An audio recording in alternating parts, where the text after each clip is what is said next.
زخمہ زن ہے زن اگر ہے مرد ساز، ہے نیاز زن سے قائم اس کا ناس۔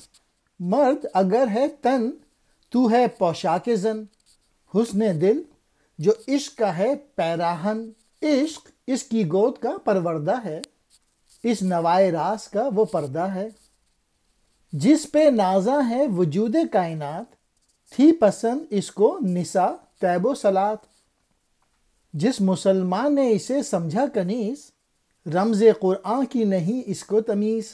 کیوں امومت کو نہ رحمت جانیے، جبکہ نسبت ہے نبوت سے اسے۔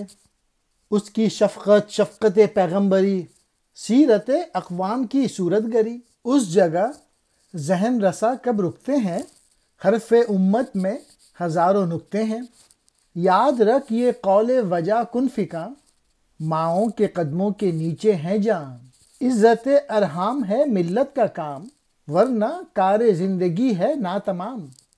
ہے امومت جوش رفتار حیات، ہے اسی سے کشف اسرار حیات۔ اپنے دریا کا وہی ہے پیچ و تاب، ہے اسی سے موج و گرداب حباب۔ امومت کہتے ہیں ماں کو، مدرہڈ کو۔ اور یہ نظم علامہ اقبال نے ماں کے رتبے کے متعلق بیان کی ہے، اور عورتوں کی عظمت بیان کی ہے اس نظم میں۔ علامہ اقبال کہہ رہے ہیں کہ آدمی کا جو ساز ہے وہ عورت کی مضراب ہی سے نغمہ سرا ہے۔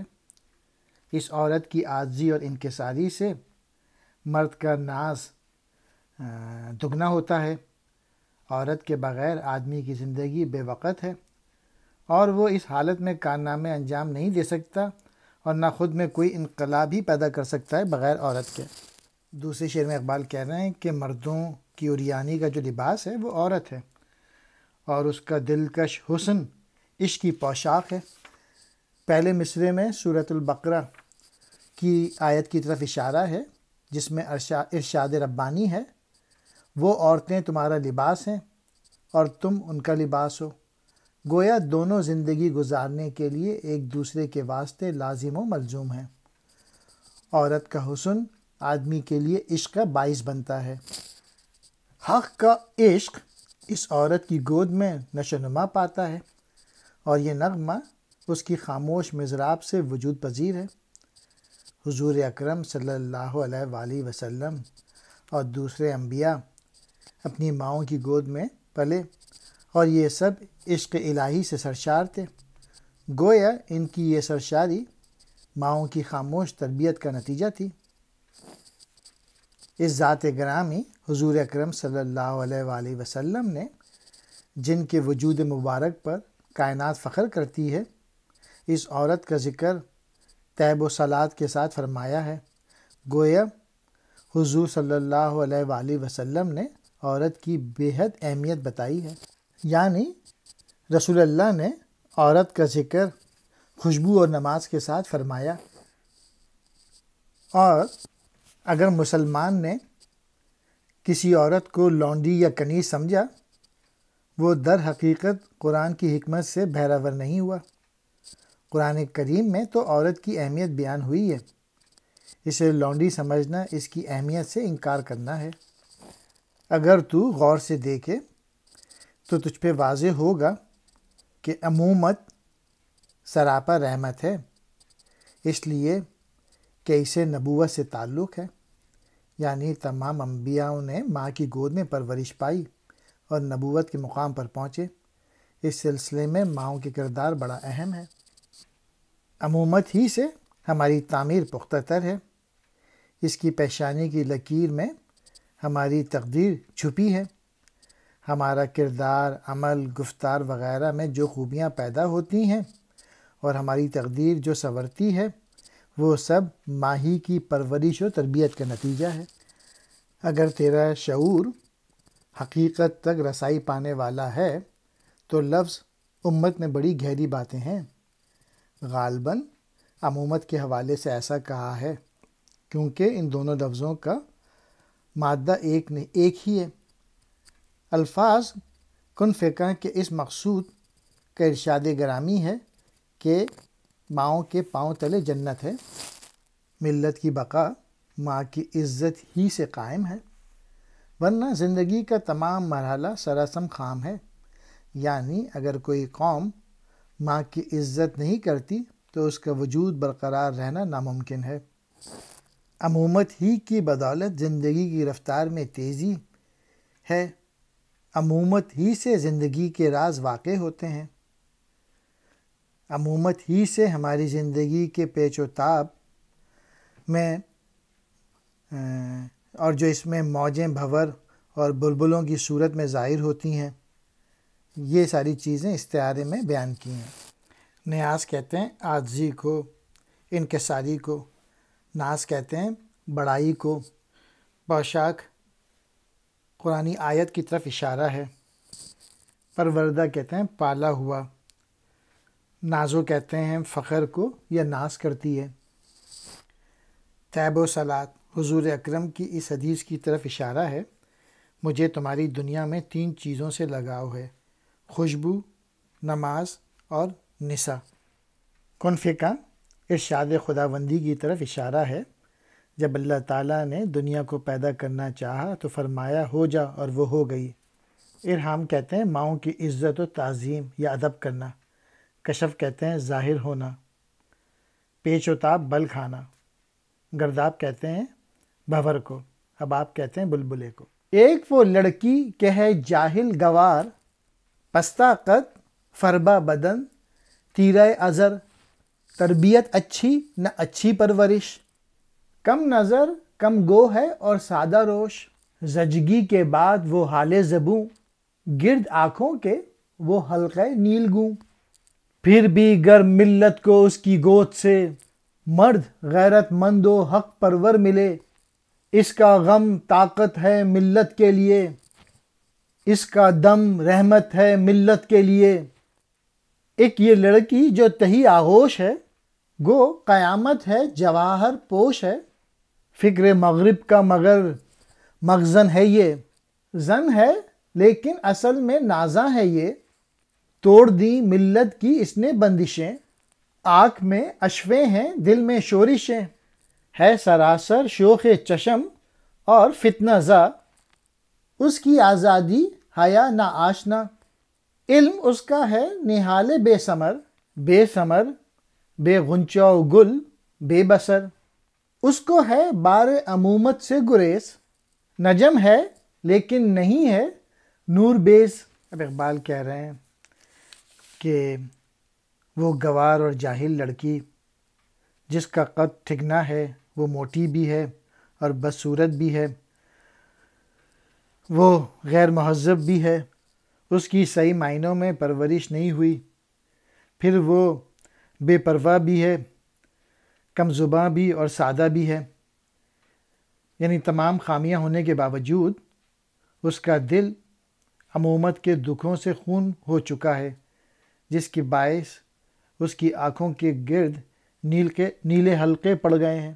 تو ایسی لڑکی کی آغوش سے ملت اسلامیہ کو اگر ایک ایسا مسلم میسر آتا ہے جو غیرت مند بھی ہے اور حق پرست بھی، تو اس عورت کی اس بچے کی خاطر اٹھائی ہوئی مصیبتوں کے نتیجے میں ہماری ہستی مستحکم اور مضبوط ہوگی، اور اس کی شام سے ہماری صبح دنیا کو روشن کرنے والی بن جائے گی. امومت کی انتہائی اہمیت زوردار الفاظ میں بیان کی ہے اقبال نے اس میں. اب اقبال ویسٹرنائز یا مغرب زدہ عورتوں کی باتیں بتا رہے ہیں کہ اس کے برعکس، یعنی جو گوار عورت تھی اس کے الٹا ایک وہ لڑکی جو تہی آغوش ہے، نازک اندام ہے اور قیامت جس کی نگاہوں کی لونڈی ہے. اس کی فکر اور سوچ مغرب کی تابش سے روشن ہے. یعنی وہ مغربی تہذیب کی بڑی دلدادہ ہے. ظاہری طور پہ تو وہ عورت ہے لیکن اس کا باطن نازن ہے. دیکھنے میں تو وہ عورت ہے لیکن در حقیقت اس میں عورتوں والی کوئی بات یعنی شرم و حیا نہیں ہے. اس مغرب زدہ لڑکی نے ملت بیضا کے بندھن توڑ ڈالے. اسلام نے جہاں عورتوں کو بہت حقوق دیے ہیں وہاں ان پر کچھ پابندیاں بھی عائد کی ہیں. جو اس مغرب زدہ لڑکی نے توڑ دی ہیں۔ اس نے اپنی آنکھوں کے آشکار اور نخروں سے کام لیا، یعنی اس کی آنکھوں میں شرم و حیا نہیں ہے، وہ شوق چشم ہے، اور اس کی آزادی فتنہ پرور ہے۔ اس کی یہ آزادی حیا اور شرم سے ناواقف ہے، یعنی اس میں قطعاً شرم و حیا نہیں ہے۔ اس کا علم مغربی طرز تعلیم امومت کا بوجھ نہ اٹھا سکا، گویا اس نے باقاعدہ ماں بننے کی طرف توجہ نہ کی، اس کی شام میں ایک ستارہ بھی نہ چمکا۔ غالباً مراد یہ ہے کہ وہ نہ ماں بنی اور نہ اس نے کسی بچے کو جنم دیا۔ تو اقبال کہہ رہے ہیں تو اس عورت کا ہمارے باغ میں نہ کھلنا ہی بہتر ہے، اس کا داغ ملت کے دامن سے دھل جانا ہی بہتر ہے، یعنی ایسی مغرب زدہ عورتیں کہ ملت اسلامیہ میں کوئی جگہ نہیں، یہ ملت سے دور ہی رہیں تو اچھا ہے۔ پستہ قد، چھوٹا قد، فربہ کہتے ہیں بدصورت، حلقے نیلگوں، نیلے حلقے، آغوش اس کی گود سے، عالم فروز دنیا کو روشن کرنے والی، تہی آغوش جس کی گود میں کوئی بچہ نہ ہو، خالی گود۔ دور بہتر ہے یہ گل اس باغ سے، شرم آتی ہے ہمیں اس داغ سے، اپنی خاکستار میں انگارے بہت، لا الہ کہتے ہوئے تارے بہت، جو سواد کیف و کم سے دور ہیں، پردہ ظلمات میں مستور ہیں، وہ شرارے برق نامشہود کے ہیں ہماری ظلمت موجود کے، پھول تک شبنم ابھی آئی نہیں، لی ابھی غنچوں نے انگڑائی نہیں، کاش ہو یہ لالہ زار ممکنات، رونق صحن ریاض امہات، قوم کا سرمایہ اے صاحب نظر، کب ہے یہ نقد و قماش و سیم و زر، مال ہیں فرزند ہائے تندرست، ذہن میں اعلیٰ بدن میں چاق و چست۔ اقبال کہہ رہے ہیں اس کا علم جو ہے وہ مغربی طرز کا ہے اور یہ امومت کا بوجھ نہ اٹھا سکے، اس کی شام میں بھی ایک ستارہ بھی نہ چمکا۔